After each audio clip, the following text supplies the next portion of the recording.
라파엘 사무엘이라고 하는 인도 청년이 있었습니다. 이 청년이 인구 억제주의라고 하는 사상에 빠졌어요. 인구 억제주의자였어요. 인구 억제주의자. 그런데 어느 날 그의 부모를 고소했어요. 그의 부모를 고소했는데 고소 사유가 굉장히 어처구니 없는 거예요. 뭐냐 하면 부모가 자신을 동의 없이 출산했다는 것이죠. 자신의 동의를 구하지 않고 출산해서 부모를 고소했다는 거예요. 그런데 재미있는 것이 뭐냐면 부모, 엄마, 아빠 모두가 다 변호사라는 거예요. 인도의 변호사. 인도의 저도 잘 몰랐는데 인도의 이 법률 시스템이 영국의 그 법률 시스템을 그대로 이렇게 모방해서 만들어진 시스템이라고 해요. 변호사라고 하는 그 위치가 단순히 법률 전문가 차원이 아니라 사회의 정의를 실현할 뿐만 아니라 정책, 이 국가의 정책을 세우는 일에도 이 변호사가 인도에서는 굉장히 중요한 역할을 한다는 거예요. 그러니까 여러분 상당한 영향력을 가진 특권층의 부모죠. 특권층의 부모로서 부모를 둔 자녀로서의 특권과 영광이 있음에도 불구하고 그것을 제대로 누리지 못하는 자녀라고 할 수 있지 않겠습니까? 그죠? 그 부모, 특권층, 특권을 가지고 있는 부모와 그 부모의 자녀로 태어난 자녀의 특권을 누리지 못하는 그 특권과는 거리가 먼 자녀라는 생각이 들어요. 참 안타까운 이야기. 라고 생각합니다. 1절에서 3절 한번 읽어보도록 할게요. 1절에서 3절 시작.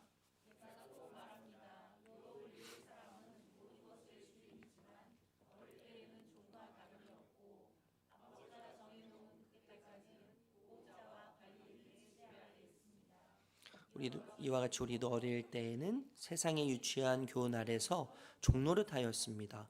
1절 3절에 보니까 어릴 때에는 이렇게 표현해요.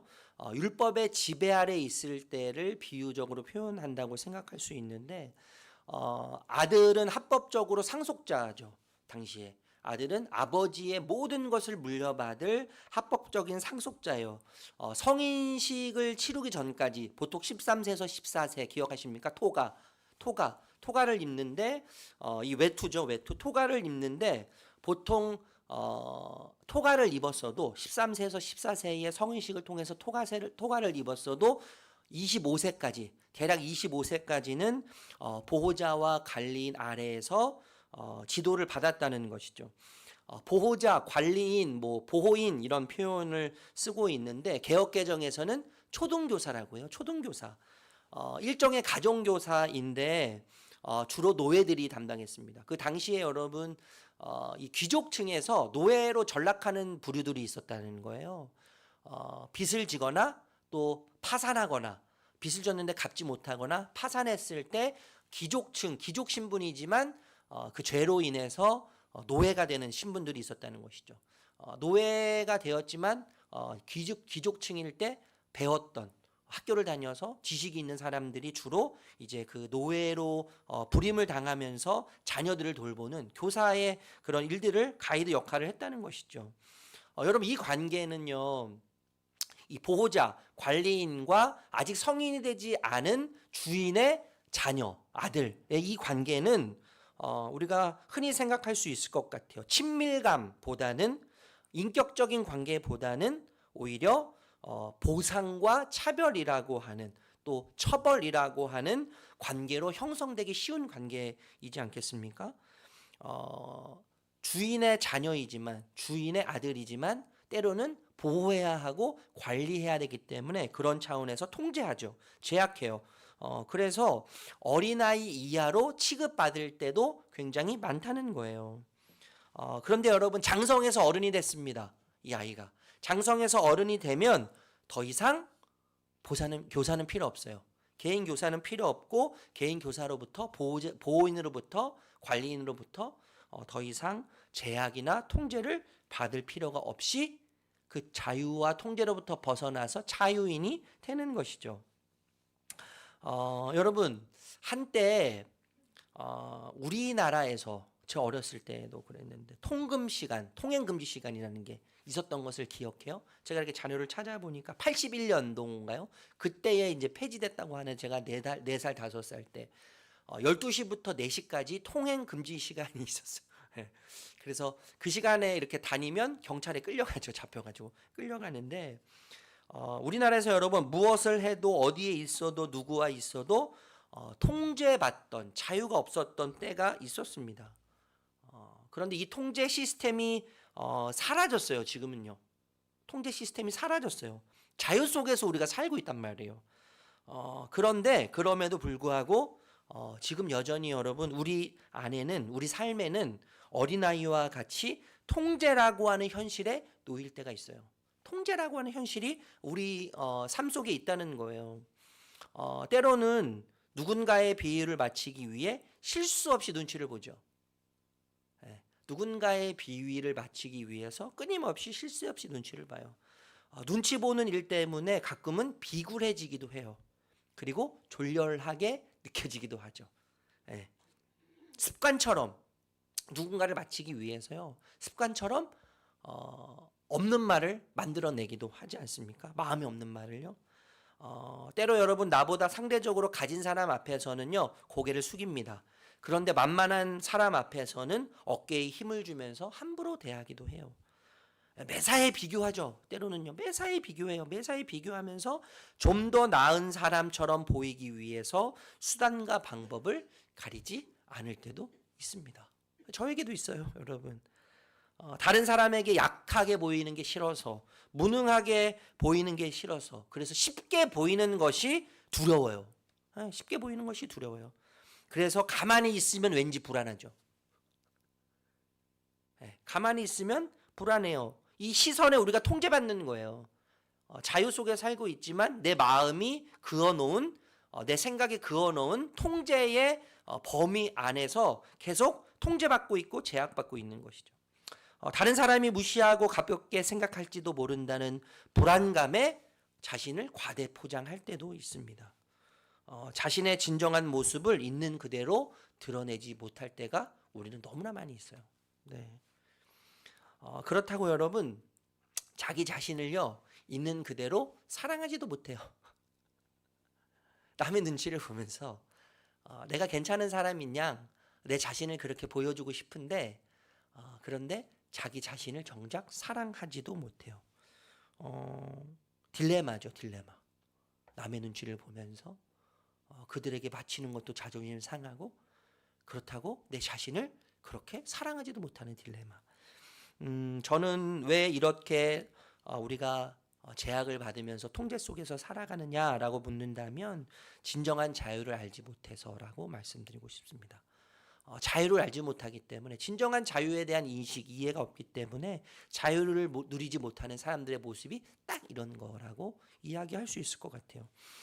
여러분 청소년 자녀들을 키울 때, 지금 청소년 자녀들을 키우는 분들이 계시지만 저도 청소년 자녀들을 키우는데 순간 우국하고 올라올 때가 정말 많아요. 어려움이 많은데 중2병이라고 흔히 이야기하잖아요. 많이 들어보셨잖아요. 북한군이 전쟁을 이르지 못하는 가장 큰 이유 뭐예요? 중2 때문에. 중2가 무서워가지고 이제 못 쳐들어온다는 거예요. 예. 청소년들이 갈망하는 것은 뭡니까? 자유죠, 자유. 예, 자유예요. 내버려두라는 거예요. 잔소리 좀 그만하고 내 인생 내가 주인이기 때문에 내 마음대로 하고 싶다는 거죠. 간섭 좀 그만하라는 것이죠. 제가 어제도 그런 얘기 우리 아이들에게 듣고 며칠 전에도 우리 아이들에게 들었어요. 예. 내 인생 내가 주인이니까 내 마음대로 살도록 좀 내버려둬라. 잔소리 좀 그만해라. 그런 거죠. 여러분 아이들뿐만 그렇습니까? 여러분 내용만 다르지 사실요 우리도 동일해요. 어른도 동일해요. 우리 안에는 내 생각과 내 기준대로 살고 싶은 마음이 가득합니다. 네, 가득해요. 자유에 대한 갈망이 있어요. 내가 주인이 되어서 내 마음대로 살고 싶은, 내 계획대로 살고 싶은 그러한 주인이 되고 싶은 욕망이, 갈망이 가득해요. 이것을 성경에서는 왜곡되고 삐뚤어진 본성이라고 말해요.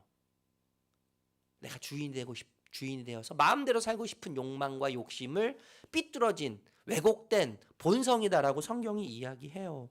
여러분, 하나님은요 먹지 말라고 하셨지 않습니까? 먹지 말아라 이렇게 말씀하셨는데 어떻게 해석했어요? 아니야, 먹으면 지혜로워져서 하나님처럼 될 수 있을 거야 라고 곡해하고 오해하죠. 주인이 되고 싶은 욕망 때문에 그런 거 아니에요? 그런데 여러분 어떻게 됐어요? 진짜 자유로워졌습니까? 진짜 거기에 자유가 있던가요? 선악을 알게 하는 나무의 열매를 따먹어 봤더니 정말 지혜로워져서 하나님처럼 되었습니까? 거기에 자유가 있습니까? 내가 주인이 되어서 내 기준, 내 뜻대로 사는 삶은 여러분 나에게 진정한 자유를 줄 수 없다는 것을 우리는 이미 아담과 하와를 통해서 깨달았어요. 알고 있어요. 경험했어요. 간접적으로요. 여러분 내가 주인이 되어서요 내 기준대로 내 뜻대로 사는 삶은 왜 나에게 진정한 자유를 줄 수 없습니까? 내가 세운 계획, 내가 세운 뜻, 나의 마음, 내 어떤 주관적인 것들은 그래서 내가 추구하고 쫓아가던 모든 것들은요 내 마음을 빼앗아요. 내 마음을 빼앗고 그리고 그것에 매이도록 만들어요. 매이도록 만들어요. 여러분 일상들 한번 생각해 보십시오. 내가 지금 무엇에 매여 있는지를 생각해 보세요. 예, 내가 매여 있는 것은 내가 그것을 얻으면 나를 행복하게 해주고 나를 만족시켜주고 내가 주인이 되어서 내가 원하는 삶을 살아갈 거라고 생각하도록 만드는 것이잖아요. 그것을 우리가 다 매여 있어요. 여러분 다 매이게 해요. 그런데 그것들은요 내가 붙잡는 것만큼 나를 붙잡아주지 않아요. 나를 지탱시켜주지 않는단 말이에요. 그리고 결국엔 나를 놓습니다. 나는 붙잡아도 붙잡는 그것이 나를 놓아버려요. 그게 현실이에요. 그것이 우리가 살고 있는 이 세상의 모습이란 말이에요. 그러니까 여러분 자유라는 것은요 단순히 어떤 제한도 없고 간섭도 받지 않는 상태를 말하는 것이 아니죠. 이것은 자유에 대한 오해죠. 내가 주인이 되어서 살아가고 내 뜻대로 내 계획대로 살아가는 것이 자유라고 생각하는 것은요 대단한 오해예요. 대단한 오해. 이것이 자유라고 생각하는 것은 대단한 오해예요. 이런 자유는 피조물인 우리들에게는 불가능한 일이죠. 피조물인 우리들에게 불가능한 일이에요. 아동 심리학자들의 말에 의하면요. 아이들에게 평안이 깃들고 자신감이 깃들 때는 언제인가 하면 아이들이 혼자 있는 것 같이 보일 때도 부모의 존재를 확신할 때라는 거예요. 부모의 존재를 확신할 때 이 아이는 평안이 깃든다는 거죠. 안전감이 깃든다는 거예요. 아무리 자유롭게 놀고 있어도 주위에 엄마 아빠가 있다는 확신이 있으면 기쁘게 놀 수 있다는 거예요. 기쁘게 즐길 수 있다는 거예요. 그런데 아무리 자유를 주어도 엄마 아빠가 내 주변에 있다고 생각하지 않으면 이 아이는 불안에 사로잡히게 되어 있다는 것이죠. 그러니까 여러분 아이에게 자유는 누구예요? 엄마이고 아빠예요. 아이에게 평안은 엄마이고 아빠예요. 부모한테 매이는 거예요. 부모한테 매이는 것이 아이에게는 기쁨이고 평안이고 자유이고 그리고 안전이라고 이야기할 수 있겠죠. 여러분 아가에게 가장 안전한 곳은 어디입니까? 엄마의 품이죠.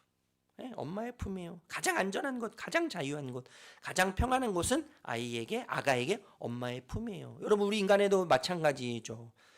우리 인간에게요 온전한 자유와 평안, 안전을 누릴 수 있는 것은 하나님 품밖에 없는 거예요. 하나님 품밖에 없는 거예요. 왜 여러분 하나님 품 안에서만 온전한 자유와 평안과 안전을 누릴 수 있습니까? 4절에서 5절 읽어볼게요. 4절에서 5절. 4절에서 5절 읽어보겠습니다. 시작.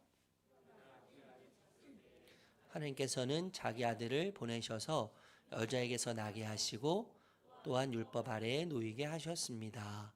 그것은 율법 아래에 있는 사람들을 속량하시고 우리로 하여금 자녀의 자격을 얻게 하시려는 것이었습니다. 예수님이 사람의 몸을 입고 이 땅에 오셔서 율법의 지배 아래로 들어오셨어요. 여러분 이게 정말 감격스러운 이야기죠. 사실 우리는 수없이 들었기 때문에 무감각해요. 예수님께서 인간의 몸을 입고 이 땅에 오셨다, 율법 아래에 오셨다, 인간처럼 되셨다라고 하는 이 이야기는 너무나 감격스러운 이야기임에도 불구하고 우리는 감격이 없어요. 너무나 익숙해서. 예. 이게 여러분 이게 무슨 의미냐 하면 통제 속으로 들어오셨다는 것이죠. 제약 속으로 예수님께서 들어오셨다는 거예요. 왜 그렇게 들어오셨어요? 율법 지배 아래 있는 사람들의 모습으로, 사람의 모습으로 예수님께서 들어오셨다는 것은 율법의 지배 아래 있는 사람들을 율법으로부터 벗어나서 자유케 하시기 위해서 오셨다는 거예요. 통제와 구속과 그리고 제약 속으로 들어오셔서 통제받고 있는 사람들, 구속받고 있는 사람들, 뭔가 제약받고 있는 사람들, 여전히 자유를 누리지 못하는 사람들에게 자유를 주시기 위해서 그들의 모습으로 오셨다는 것을 의미하는 것이죠. 5절에 여러분 우리 같이 읽었지만 속량이라는 표현이 있어요. 속량이라는 표현이 헬라어로요. 엑사고라조라고 해요. 엑사고라조. 이 엑사고라조라고 하는데 이 단어가 신약 성경에서는 4번밖에 사용하지 않는 아주 특별한 의미를 가지고 있는 단어라는 거예요. 예를 들어서 에베소서 5장 15절에 보면 세월을 아끼라 이렇게 이야기해요. 세월을 아끼라. 세월을 아끼라라고 하는 이 아낀다라고 하는 표현이 엑사고라조예요. 엑사고라조인데 무슨 뜻이냐면 값을 치러서 사라는 거예요. 값을 치러서 살아. 이 사라고 하는 의미가 엑사고라조라는 것이죠. 그리고 오늘 갈라디아서 4장 5절 말씀 우리가 읽었지 않습니까? 속량이라고 하는 뜻이 엑사고라조인데 몸 값을 다 치르고 주인에게 놓아준다라고 하는 의미가 엑사고라조예요. 여러분 영화 그 신들러 리스트 보셨습니까? 그죠? 신들러 리스트 실화를 배경으로 만든 영화인데 세계 2차 대전 당시에 그 부패하고 방탕한 독일 사업가가 있었어요. 나치 당원 으로 오스카 신들러 이 영화의 주인공이죠. 신들러라고 하는 사람인데 인건비를 주지 않고 수백 명의 그 유대인들을 고용해서 노동력을 착취하면서 부정적인 부를 축적했던 기회주의자였던 신들러지 않습니까? 그런데 이 나치의 만행을 목격해요.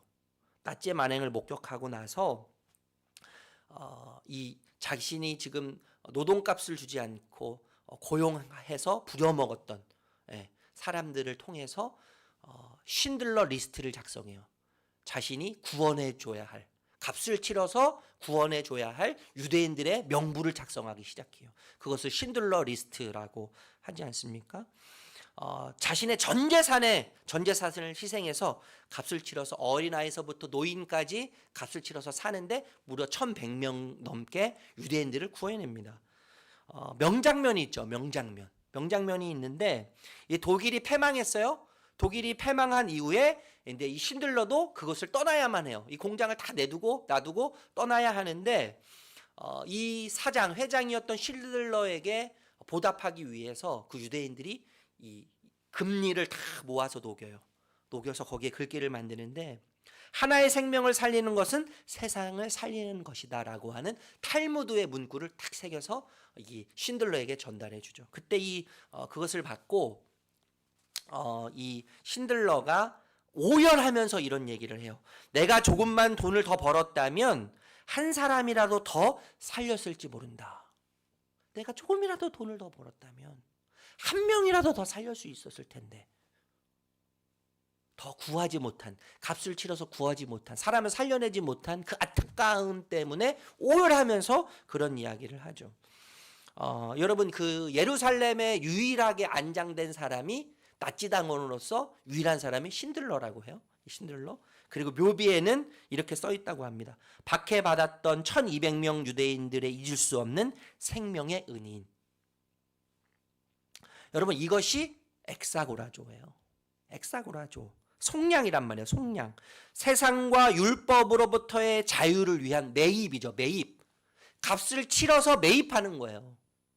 세상으로부터 자유를 누리지 못하는, 세상에 억압당하고 있는, 율법에 억압당하고 있는, 그래서 자유를 전혀 누리지 못하고 있는 인간들을 매입하신 사건이 속량의 사건이죠. 속량의 사건. 그리고 그것이 십자가의 사건이에요. 여러분 우리가요 이 속량을 다른 표현으로 흔히 이야기하는데 구원받았다 이런 표현하지 않습니까? 구원받았다 이런 표현하는데 여러분 사실 이 구원받음이라고 하는 의미 속에는 중의적 의미가 담겨져 있어요. 이중적 의미, 중의적 의미가 담겨져 있어요. 너무나 중요한데 5절 우리 다시 한번 읽어볼까요? 5절. 5절 같이 읽겠습니다. 시작.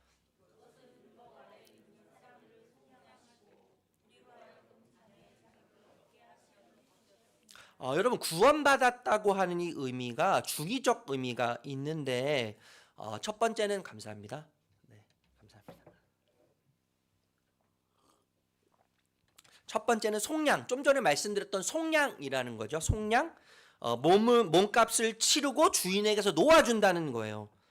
매입한다는 의미예요. 매입한다는 의미. 두 번째, 이 개념은요 더 확장해서 우리가 오전에 말씀 읽었지만 다시 한번 읽어볼게요. 다시 한번 시작. 속량하시고 우리로 하여금 자녀의 자격을 얻게 하시려는 것이었습니다. 이 구원받았다고 하는 의미가 단순히 용서받았다고 하는 의미가 아니라 더 확장되어서 뭐예요? 자녀의 자격을 얻게 했다는 거예요. 용서받아서 죄를 용서받았어. 하나님께 받아들여졌는데 그것이 확장되어서 자녀의 신분을 얻었다는 거예요. 양자 삼다는 말이죠. 헬라어로 보니까 양자 삼다는 말이에요. 양자로 삼다. 예수님은 우리를 양자 삼아서 하나님의 아들이라고 하는 명분을 주셨다는 거죠. 자격을 주셨다는 거예요. 저는 저희 집이 굉장히 가난했어요. 물론 저보다 더 어려우신 분들도 굉장히 많으셨을 거라고 생각해요. 저희 시대의 우리 친구들을 보면 참 많은 것들이 부러웠어요. 많은 것들이 부러웠고 제 방을 가져보는 게 소원. 제가 너무 고2 때 제 방을 처음 가져보고 너무너무 행복해서 이틀 동안 방 안에서 안 나왔어요. 근데 침대라는 것을 처음 가져봤는데 침대가 너무너무 신기해가지고 이틀 동안 거기에 누워서 방문을 열지 않고 제 방이 너무 좋아서 딩동딩동 거리면서 그 방 안에서 지냈던 것이 기억이 나요. 너무 가난했고 또 너무나 불우했던 집안 환경. 그래서 집에 들어가는 게 너무 싫었어요. 고통이었어요. 집에 들어가는 것 자체가. 그래서 학교 끝나면 집에 가지 않고 교회로 갔어요. 집에 들어가 있으면 늘 쓸쓸하게 외롭게 혼자 긴 시간을 보내야 했기 때문에, 그리고 너무나 가난했기 때문에 집에 들어가는 것이 너무나 싫었죠. 그때 이런 생각을 정말 많이 했습니다. 어느 날 검은 벤츠를 타고 신사가 찾아오는 거예요. 신사가 찾아와서 뒷좌석에서 문을 탁 기사가 열어줍니다. 기사가 딱 열어주는데 그분이 제 앞에 딱 내리더니 저한테 이런 얘기를 하는 거죠. 야, 상민아, 내가 네 아빠다. 내가 너의 진짜 아빠다. 이런 생각을 종종 했어요. 우리 아빠가 내 진짜 아빠가 검은 벤츠를 타고 온 신사라면 내 인생은 정말 달라질 텐데. 내 삶은 진짜 완전히 달라질 텐데. 이런 생각을 종종 하면서 보냈던 청소년 시절이 있습니다.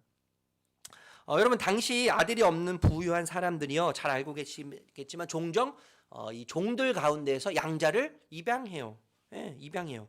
여러분, 종의 신분, 노예의 신분에서 선택받는 순간을 생각해 보세요. 주인의 자녀로 선택받는 순간, 어느 날 검은 벤츠를 타고 오더니 제 앞에 딱 내린 신세가, 야, 내가 네 진짜 아빠야. 너 더 이상 이렇게 안 살아도 돼. 너의 필요한 모든 것을 내가 책임져 줄게. 여러분, 말도 안 되는 일이 벌어진 거 아닙니까? 선택받는 순간 종의 신분에서 노예의 신분에서 벗어나는 거예요. 상속일인이 되는 것이죠. 모든 재정적이고 법률적인 특권을 받고 누려요. 생태적으로는 아버지와 아무런 상관이 없죠. 관계가 없어요. 그냥 종일 뿐이에요. 그냥 노예일 뿐이에요. 그런데 아들이라고 하는 법적 지위를 이제 받으면 입양된 자녀의 특권이 육체적, 생태적 자녀의 특권과 동일하게 주어져서 그것을 누리게 되는 거예요. 여러분, 양자, 자녀 된다고 하는 이 표현이요, 예수님이 우리에게 주신 것이 무엇인지 보여주는 아주 놀라운 비유예요. 가장 탁월한 비유예요. 다른 비유로는 더 이상 비유할 수 없다고 생각해요. 이 세상에 어떤 관계로 하나님과 우리를 아버지와 자녀됨으로 비유할 수 있겠습니까? 그런데 여러분, 이런 이중적 의미, 구원이라고 하는 이 중의적 의미를 생각할 때 우리가 흔히 쉽게 있는 것이 뭐냐 하면 두 번째죠. 자녀됨이에요. 자녀됨. 그렇죠? 자녀됨. 죄를 용서받아서 하나님이 나를 용납하셨다라는 것은 우리가 생각하기 쉬워요. 그런데 여러분 이것만 생각해도 대단한 거예요. 실은. 이것도 망각할 때가 더 많죠. 내가 하나님께 용납되어서 받아들여졌다. 용서받아서 받아들여졌다라고 하는 것을 잊어서 자책감, 죄책감에 빠지는 사람들 얼마나 많은지 몰라요. 이것만 생각해도 다행이에요. 그런데 여러분 아들의 권리와 특권이 주어졌다고 하는 것은 정말 중요한 진리죠. 복음이에요. 그러니까 이것을 결코 잊으면 안 돼요. 우리를 구원하셨다라고 했을 때 우리의 값을 치르셨다고 하는 미시적인 차원뿐만 아니라 거시적인 차원에서 우리를 자녀 삼으셨다는 거예요. 여러분 부부는요 무촌이죠. 무촌. 부부는 무촌이에요. 헤어지면 끝이에요. 그런데 부모가 헤어져도 부모와 자녀는 몇 촌이에요? 1촌이죠. 끊을 수 없는 관계예요. 부부는 끊어져도 법적으로 끊어져도 자녀는 결코 부모와 끊어지지 않는 관계죠. 그 관계로 지금 설명하시는 거예요. 그렇게 생각하지 못한다면 아들의 권리와 특권이 주어졌음에도 그렇게 생각하지 못한다면 부모를 고소한 영적인 라파의 사무엘이라고 할 수 있지 않습니까? 그죠? 제가 시작할 때 말씀드렸던 부모를 고소하는 라파의 사무엘. 여러분 받았다는 것만 생각하고 자녀로서의 정체성을 망각하는 상태는요. 은혜로 절반만 구원받은 거예요. 절반만 구원받은 상태라고 이야기할 수 있어요. 자녀됨을 잊고 용서받았다는 것만 생각하면 여러분 종교인이 될 확률이 아주 높습니다. 용서받았다는 것만 생각하고 자녀됨을 생각하지 못하면 종교인이 될 가능성이 굉장히 높아요. 용서를 받았지만 하나님의 호의와 보상을 더 받아야 하기 때문에 그것을 유지하고 더 큰 호의와 보상을 위해서 종교적 열심이 우리 안에서 작동하기 시작하는 거예요. 작동하기 시작하는 거예요. 하나님이 원하시는 순종, 하나님이 원하시는 더 선한 삶을 살려고 종교적 열심이 나를 끌고 가는 것이죠. 자녀라고 하는 정체성을 잊으면 종교적 사람이 되는 거예요. 여러분 얼마 전에 우리 찬유가요. 그 전국 대회 한 30-40개 팀이 모여서 이렇게 그 축구 대회를 했어요. 영덕에서 축구 대회를 하는데 4개 팀이 한 조를 이뤘습니다. 조별 예선을 한 다음에 결선을 이제 본선을 진출하는데 처음 게임에서 비기고 두 번째 게임에서 비기고 세 번째 게임에서 2대1로 지고 있다가 5분 만에 2골을 찬유 팀이요. 아들 팀이.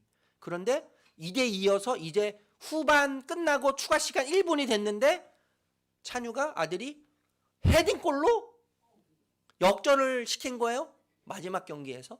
그래서 2승 1무가 됐는데 저는 그 자리에 없었지만 영상을 보니까 난리가 났어요. 거기 오신 부모님들이 막 소리를 지르고 난리가 난 거예요. 1분 추가 시간 1분에 헤딩골로 역전을 시킨 거예요. 여러분 제가 그 자리에 있었으면 저는 아마 경기장으로 뛰어 들어갔을 거예요. 너무 행복해서요.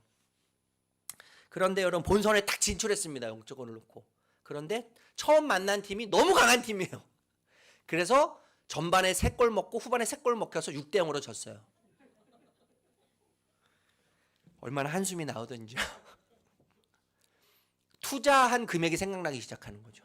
내가 너한테 얼마나 투자했는데 야 6대0이 뭐냐 6대0이.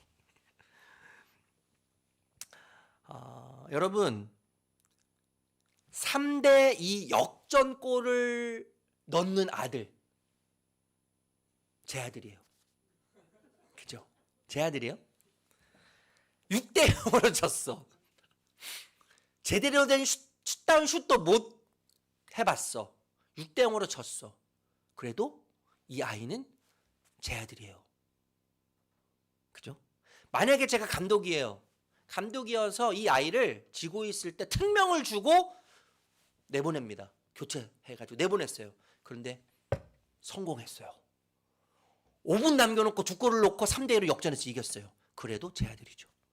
그런데 특명을 주고 집어넣는데 더 망했어. 6대0이 아니라 10대0이 됐어. 그래서 어떻게 되는 거예요? 그 아들은 제 아들인 거예요. 그 아들은 저의 아들인 거예요. 변함없어요. 여러분, 아들은요 아버지의 용서와 사랑과 인정과 호의와 보상을 위해서, 더 큰 보상을 위해서, 더 큰 사랑을 위해서 눈치를 보면서 살 필요가 없습니다. 그죠? 더 잘 보이려고 노력하지 않아도 괜찮은 거예요. 왜요? 아들이기 때문에, 딸이기 때문에 그런 거 아니겠습니까? 그럼에도 불구하고 여러분, 여전히 우리 안에는요 왜곡되고 뒤틀린 본성이 있어요. 그래서 두려워요. 두려움이 있어요. 온전해지지 못하면 어떻지? 온전하지 못한 내 삶을 보면서 하나님이 뭐라고 하실까? 괜찮은 삶을 살지 못하면 나 어떠지? 하나님이 나를 용서하셨고 받아들이셨고 하나님의 자녀라고 하는데 인정받지 못하면 어쩌지? 하나님이 나를 보시면서 실망하시면 어쩌지? 라고 하는 두려움이 있어요. 여러분, 이 두려움을 이기게 하는 힘이 어디에 있습니까? 이 두려움을 이기게 하는 유일한 힘은 뭐냐 하면 하나님의 자녀된 정체성으로 똘똘 뭉쳐야 되는 거예요. 우리 영혼이요. 이 두려움은, 하나님 앞에 있는 모든 두려움은, 그리고 이 세상을 살아가는 모든 두려움은 우리가 하나님의 자녀된 정체성으로만 이길 수 있습니다. 우리가 하나님의 자녀라고 하는 정체성이 모든 것을 이기는 거예요. 하나님 앞에서 서는 두려움과 이 세상을 살아가야 하는 두려움을 이길 수 있는 힘이죠. 여러분, 하나님은요 아들이 있으셨어요. 없지 않으셨어요. 있으셨어요. 그런데 더 많은 아들들을 얻기 위해서, 더 많은 딸들을 얻기 위해서 하나밖에 없는 아들을 내어주시지 않습니까?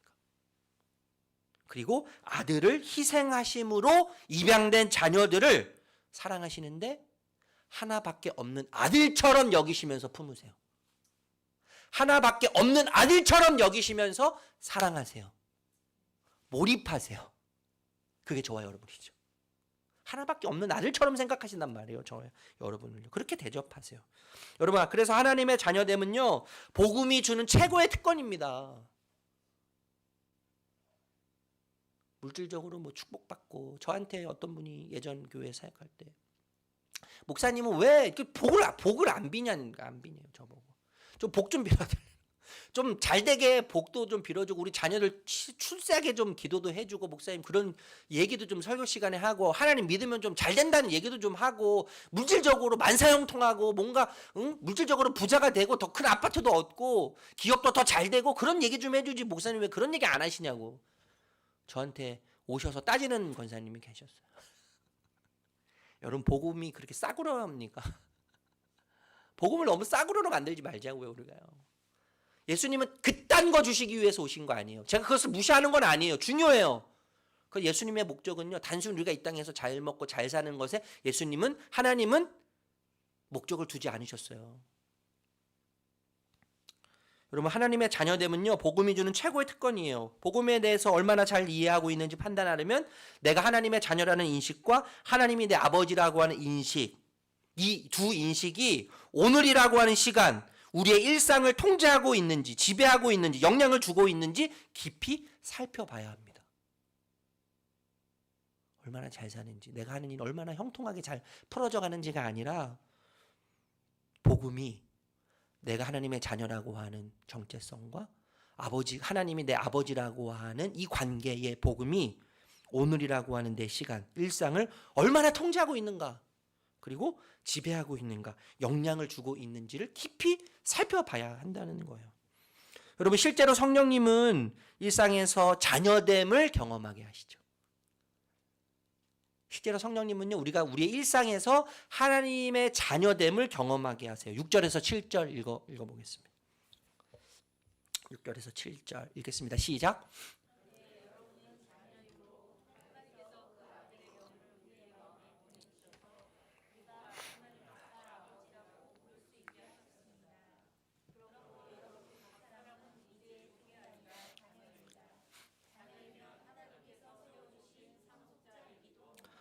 예수님은 법적으로 자녀의 자격을 주셨어요. 객관적인 사실이죠. 객관적인 차원이에요. 그런데 성령님은 우리의 일상과 우리의 현실에서 하나님의 자녀됨을 실제적으로 경험하게 하세요. 이건 주관적인 차원이에요. 객관적인 차원과 주관적인 차원으로 자녀됨을 누리게 하세요. 예, 자녀됨을 누리게 하세요. 성령님은 하나님을 부르게 하시는데 하나님, 오늘 본문에는 아빠라고 하죠. 아빠. 개역개정에는 아바 아버지, 아바라고 이야기하죠. 부를 수 있게 하셨다라고 하는 것은요, 비명을 지른다는 거예요. 비명, 큰 소리를 지른다는 거예요. 하나님을 아빠라고 부르는데, 아바라고 부르는데 큰 소리를 내면서 부를 수 있다는 것이죠. 위축돼서 눈치 보면서 하나님을 아버지라고 부르는 것이 아니라 자신 있고 당당하게 그 전지전능하신 분을 아버지라고, 아빠라고 확신 속에서 부를 수 있게 하신다는 거예요, 성령님이요. 그런데 여러분, 이 아바라고 하는 단어가 아빠의 유아어죠. 유아들이 사용하는 언어란 말이에요. 아바는요. 아빠. 그죠? 우리 아이들을 키울 때도 여러분 기억하세요? 아빠 뭐 이렇게 얘기하잖아요. 아빠. 이럴 때, 야, 내가 너한테 투자한 게 얼만데 발음을 그것밖에 못하냐? 발음 똑바로 안 해? 아빠 해봐. 아빠. 아빠라고 똑바로 해보라고 라고 혼내거나 가르치는 부모는 없어요. 얘가 어설프게 이래도 너무 신기한 거예요. 너무 신기하고 너무 예쁘고 너무 사랑스럽죠. 날 아빠라고 불렀어. 심지어 뭐 아빠라고 부르지도 않았는데도 아빠라고 불렀다고 착각해서 막 그것 때문에 행복해하지 않습니까? 막 자랑하고 다니는 거예요. 어눌한 그 목소리, 발음, 아빠. 정확하지 않는다고 꾸짖거나 훈계하거나 가르치지 않아요. 그 소리에 감격하고 감동해요. 막 전율이 느껴져요. 그래서 딸 바보가 되고 아들 바보가 되죠. 여러분, 이 아바라고 하는 이 단어는요, 사랑과 용납을 확인하는 단어죠. 아바. 아기가 아빠 발음도 제대로 못하는데 아빠. 우리가 하나님을 아바라고 부를 때요, 하나님의 사랑과 하나님의 용납하심을 확인할 수 있어요. 아바라고 부를 때요. 부모가 자신을 사랑하고 자신을 위해 존재한다는 것을 믿으면서 넓은 품에 자신을 안전하게 안아줄 것을 당연한 일로 받아들이는 아이만 외칠 수 있는 소리. 아빠죠. 아빠. 그죠? 여러분, 하나님이 다함없는 사랑으로 다함없이 나를 사랑하신다고 하는 이 사실 때문에, 이 전 세계 우주와도 나를 바꿀 수 없을 만큼 다함없이 나를 생각하고 계신다고 하는 이 사실 때문에, 그리고 그 강력한 담대함과 확신 속에서 하나님을 아바라고 부를 수 있는 거예요. 아빠라고 부를 수 있는 거죠. 하나님 아빠. 여러분, 그런데 자녀에게요, 누구에게도 없는, 자녀에게만 있는 권한이 있는데, 그 권한이 무엇입니까? 친밀한 관계를 넘어서 소유에 대한 권한이요. 소유에 대한 권한. 7절 말씀이었죠. 7절 말씀. 소유의 권한. 그 소유에 대한 권한을 상속자라고 이야기하죠. 이야기하고 마치겠는데, 상속자라고요. 상속자는 법적으로 유업을, 가업을, 기업을, 재산을 이어받을 사람이에요. 이어받을 사람인데, 우리가 자녀일 뿐만 아니라 하나님의 모든 것을 물려받는 상속자라는 의미가 되지 않겠습니까? 사이먼 게더 콜이라고 하는 영국의 신학자가 있어요. 이분이 이 복음을 설명하면서 앞에서 뒤로라고 하는 의미를 가지고 복음을 설명했습니다. forward, back이라고 하는 표현인데, 굳이 우리나라 말로 해석하자면 미래에서 현재로 이렇게 해석할 수 있어요. 그러니까 미래에서 현재라고 하는 개념으로 복음을 설명했어요. 그러니까 복음은요, 앞으로 이루어질 일들을 미리 땡겨서 경험하고 누리게 하는 능력이 있다는 거예요. 이해되시나요? 네. 복음은 앞으로 이루어질 일들이에요. 아직 우리에게 이루어지지는 않은 일들이에요. 미래에 앞으로 일어날 일들인데, 그럼에도 불구하고 그 미래에 일어날 일을 현재성을 갖고 오늘 지금 여기에서 일어나게 만든다는 거죠. 그 능력이 있다는 거예요. 예를 들면 부활이죠. 부활. 여러분, 부활은요, 앞으로 분명히 우리에게 일어날 일이에요. 제가 작년인가요? 예언의 은사가 있다고 말씀드렸잖아요. 예언의 은사. 저에게 예언의 은사. 제가 이 시간에 예언을 하나 하겠습니다. 지난번에도 예언했는데 100년 안에 여기 계신 분들 모두 다 죽습니다. 제가 어떤 목사님 설교 들으면서 이런 비유를 어렸을 때 하시더라고요. 예언의 은사가 있다고. 100년 안에 우리가 다 죽어요. 그런데 반드시 우리가 죽을 건데 반드시 부활할 거예요. 그죠? 반드시 부활할 거예요. 그러니까 여러분, 우리가 앞으로 죽을 거지만 죽음이 결론이 아니라 다시 예수님처럼 부활할 건데, 우리가 지금 살고 있는 것은 그렇기 때문에 영혼을 살고 있는 거예요. 죽어도 사는 존재이기 때문에 영혼을 사는 거예요. 우리는 지금 영혼을 살고 있어요. 죽음은 그냥 한순간에 있을 뿐이에요. 그것을 통과해서 우리 영혼이 살 거예요. 부활은 앞으로 있을 일이지만 현재 우리 것이 되어서 부활을 상속받아서 사는 자가 된 것이죠. 이해되십니까? 여러분, 마찬가지로 하나님 나라도 마찬가지라는 거죠. 하나님 나라. 우리가 부활을 상속받았는데 부활뿐만 아니라 하나님 나라를 상속받은 자예요. 하나님 나라를 여러분, 예수님은요, 하나님 나라를 주러 오셨죠. 네, 하나님 나라를 상속하기 위해서 오신 분이에요, 예수님은요. 네. 여러분, 하나님 나라는 어떤 나라입니까? 하나님이 다 관장하는 나라죠. 하나님이 다 관장하는 나라야. 하나님의 주권이 현실이 되고 하나님의 주권이 실현이 되는 나라가 하나님 나라란 말이에요. 하나님의 주권의 특징은 뭐죠? 선함, 옳음, 바름이에요. 선함, 옳음, 바름이 하나님의 주권의 특징이에요. 그러니까 여러분, 하나님의 주권은요, 우리가 다 헤아릴 수 없는 우리의 잘못된 선택들이 있죠.